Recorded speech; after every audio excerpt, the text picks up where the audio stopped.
Kalau memang mereka punya data kemenangan, ajukan di MK, proses di MK. Kalau mereka mengumpulkan di semua TPS saksi-saksi mereka, ternyata jumlahnya Anies menang,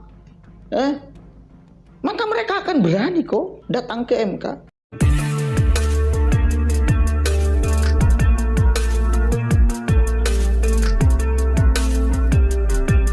Ya pemirsa, selamat datang kembali di channel Ujang Halu. Masih di tema yang sama, isu kecurangan pemilu 2024. Kali ini kita akan menuju ke channel Manusia Plural. Ada pembahasan menarik nih dari abang ini mengenai isu kecurangan pemilu dengan judul 19 TPS coblos ulang, Anies Ganjar dipermalukan warga, Prabowo menang telak. Nah, buat anda semuanya yang tertarik buat menyimak, siapkan kopi dan gorengannya ya. Mari kita mulai. Kita akan cek lagi pencoblosan ulang di Jakut, saudara. 19 TPS. Karena ini penting loh. Satu kali lagi, ini bagi saya penting sekali untuk mengukur sejauh mana sih kemenangan Ganjar dan Anies Baswedan, sehingga mereka terus teriak-teriak curang, bahwa seolah suara ini dimanipulasi, bahwa seolah pemenang pemilu ini adalah mereka, bahwa seolah rakyat ini tidak memilih Prabowo tetapi memilih Anies, memilih Ganjar. Maka ini kita akan lihat, kita akan tuntut gerakan rakyat katanya untuk kemudian ABCD segala macam. Padahal ketika kita cek di lapangan, sekarang 19 TPS baru ada yang rekap nih. Di Jakut, siapa sih yang unggul? Setelah isu, semua mereka kemudian coba untuk menggugurkan kepercayaan publik kepada Prabowo Gibran. Santer dilayangkan.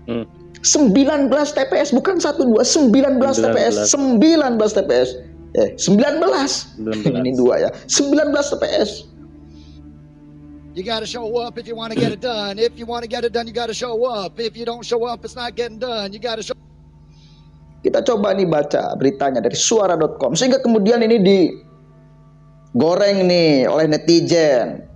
Mau berapa kali diulangi si Bah ke Anies maksudnya ya. Semakin diulang semakin tersungkur, semakin diulang semakin hancur, semakin diulang semakin tidak dipilih Anda oleh rakyat.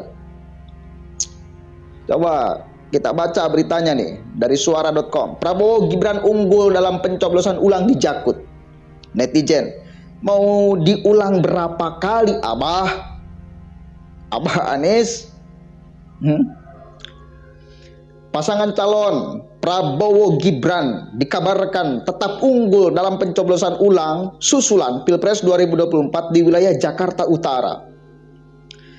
Dari data KPU, ada 19 TPS yang melakukan pencoblosan ulang susulan dengan 4.986 DPT.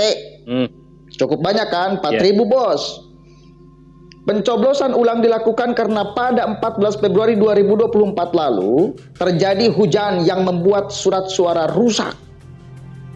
Hasil perhitungan cepat pun muncul sore hari atau beberapa jam setelah pencoblosan selesai. Salah satunya diunggah akun Instagram @lagi.viral. Kemudian hasilnya Prabowo Gibran tetap unggul di hampir seluruh TPS yang melakukan pencoblosan ulang susulan. Semua bos, hampir seluruh. Ada 1 TPS yang Anies itu unggul, itu pun bedanya berapa biji, tidak puluhan, apalagi ratusan, tidak. Jadi Anda masih akan menganggap bahwa suara Prabowo itu suara gaib. Ini fakta, bisa dicek kebenarannya kok. Ini real suara rakyat ya. TPS-nya bisa kita kejar, cek aja. Kalau Anda masih nggak percaya, meragukan, cek ke sana. Tanya masyarakat tuh. Tanya masyarakat tuh. Udahlah, kalian itu nggak dipilih oleh rakyat. Udah, saya katakan itu. Karena faktanya memang seperti ada rakyat yang milih kalian, cuma sedikit dibanding 02. Itu fakta. Kalau di dalam pencoblosan susulan ini lalu menunjukkan angka misal Anies itu memang tertinggi nih dari hampir seluruh TPS yang melakukan pencoblosan ulang, misal Anies itu tinggi, Prabowo di bawah banget, Ganjar kedua misal. Mungkin kita pun akan menganggap bahwa oh mungkin ini juga cukup menjadi gambaran ketika tanggal 14 kemarin mungkin sama. Rakyat itu sebetulnya milih Anies, cuma dimanipulasi aja itu oleh Sirekap, oleh KPU dan segala macamnya. Tapi kan ini faktanya enggak. Di pencoblosan ulang pun Prabowo Gibran tetap unggul di hampir semua TPS. Oh bagaimana? Di Jakut 19 TPS unggul kok. Terus Anda masih ngotot-ngotot kayak gitu tuh. Aneh bin ajaib. Coba kita lanjutkan. Prabowo Gibran unggul di TPS 149 sampai 153 yang berada di wilayah Kelapa Gading dan Pegangsaan 2. Hal serupa juga terlihat di wilayah Sunter. Paslon nomor 2 menang mutlak. Prabowo Gibran hanya kalah di TPS 144. Ya. Pada TPS 144 Ganjar Mahfud memperoleh 83 suara, lalu Prabowo Gibran 77 suara dan Anies Mohaimin 8 suara. Coba, ini kalah oleh Ganjar, cuma selisihnya kan nggak banyak. Ganjar 83, Prabowo Gibran 77, beda berapa biji? Nggak banyak kan bedanya. Anda mau menganggap bahwa suara rakyat ini nggak sah? Anda nggak menghormati suara rakyat ini. Berarti bukan pesta rakyat ini, Bang. Gimana sih? Anies Mohaimin Jadi ini pesta rakyat dikasih 8 biji tuh. Rakyat yang memilih. Dipermalukan oleh masyarakat. Padahal satu kali lagi mereka itu berupaya sekarang menghembuskan isu macam-macam kepada Prabowo Gibran. Tapi tetap rakyat memilihnya. Aneh kan? Aneh nggak? Aneh Bagi Anda aneh. Bagi kita ya memang seharusnya warga untuk memilih orang yang tepat. Dan mayoritas masyarakat Indonesia menganggap orang yang tepat untuk memimpin Indonesia ke depan setelah Pak Jokowi ya mungkin Prabowo Subianto. Terus mau bagaimana lagi? Nggak terima dengan hasil keputusan rakyat itu? Hah? Nggak terima? Kayaknya nggak terima, Bang. Mau menggunakan hasil suara DPR. DPR juga dipilih oleh rakyat kok. Lebih berdaulat mana? DPR dengan suara rakyat langsung. Lebih berdaulat suara rakyat langsung. Nih kita coba baca komentar-komentar netizen ya. Unggahan hasil pemilu susulan di Jakarta Utara itu sontak saja mendapat respons beragam dari warganet di kolom komentar. Ada yang ngomong nih, makin diulang makin ambles suara Abah.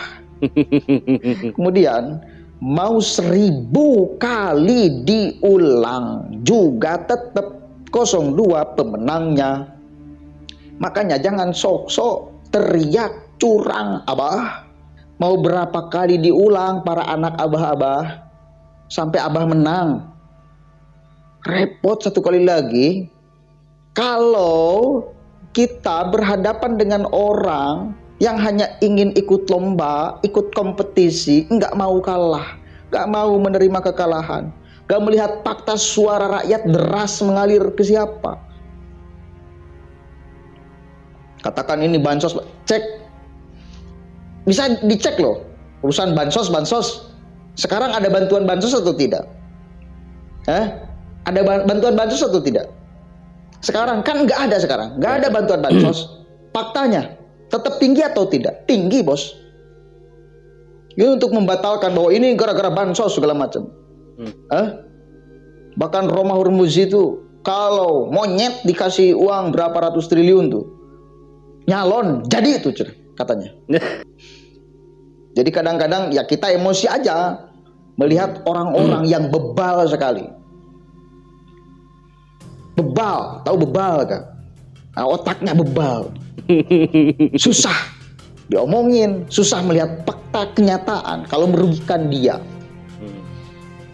Tidak percaya kepada siapapun kalau merugikan dia. Padahal sekali lagi ini kompetisi. Hitung-hitungannya matematika loh. Kelihatan. Bukan tafsiran ini, bukan lomba mentafsir-tafsirkan ayat sehingga pemenangnya bisa dimanipulasi, bukan. Sesuai kepentingan sang juri, bukan. Ini matematika, satu orang satu suara. Kan itu gak bisa dimanipulasi ini. Makanya selalu saya katakan, kalau memang mereka punya data kemenangan, ajukan di MK, proses di MK. Kalau mereka mengumpulkan di semua TPS saksi-saksi mereka, ternyata jumlahnya Anies menang, maka mereka akan berani kok datang ke MK. Ini matematika, bos, bukan tafsiran. Soal kemarin di MK itu tafsiran tuh. Orang kemudian mentafsir-tafsirkan, menurut ini benar nih proses di MK soal Gibran. Menurut yang lain lagi, oh ini salah nih, menginjak-injak etika, menginjak-injak moral dan lain sebagainya. Ini tafsiran.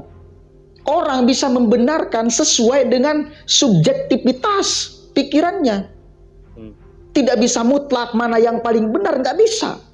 Soal kemarin ya, urusan batasan usia, kemudian urusan boleh mencalonkan asal pernah jadi. Nah itu kan, itu tafsiran hukum tuh, bukan matematika. Kebenarannya bisa sangat subjektif.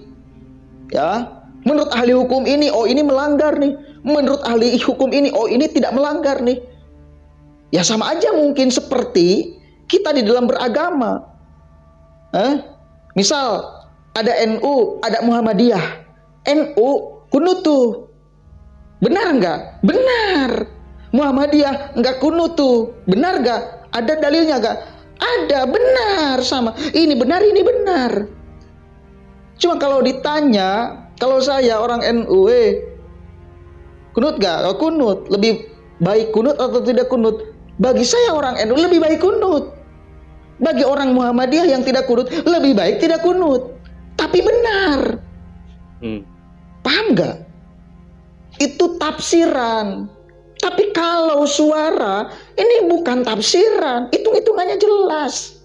Jelas hitung-hitungannya. Satu orang, satu suara. Begitu. Nggak ada bansos kan? Nggak ada bansos kan? Nggak ada. Nggak ada. Kenapa tetap suara Gibran Prabowo unggul? Karena murni. Kenapa? Karena murni. Suara rakyat. Mikir. Oke. Masih mau mengelak, masih mau mengatakan bahwa ini curang. Masih mau? Gila, Masih mau? Anda benar-benar tidak menghargai suara rakyat, pilihan rakyat. Assalamualaikum warahmatullahi wabarakatuh. Waalaikumsalam. Wow, terima kasih Bang ya.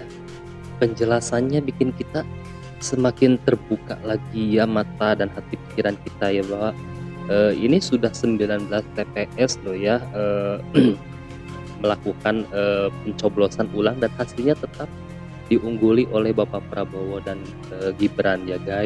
Ini adalah real suara rakyat gitu loh ya. Karena kan pemilu itu kan pesta rakyat ya.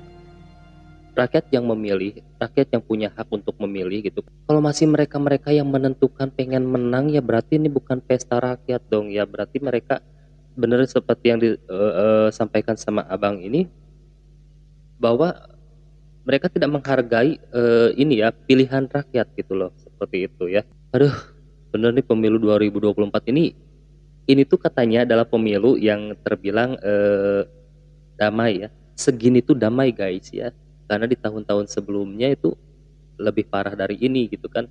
Tapi ya tetap aja meskipun di tahun ini tidak separah di tahun-tahun lalu, tapi ya tetap aja bikin pusing masyarakat Indonesia gitu ya, dengan pro dan kontranya ini yang berkepanjangan gitu kan. Nah mungkin sekian, jangan lupa pamit, sampai jumpa lagi di next video.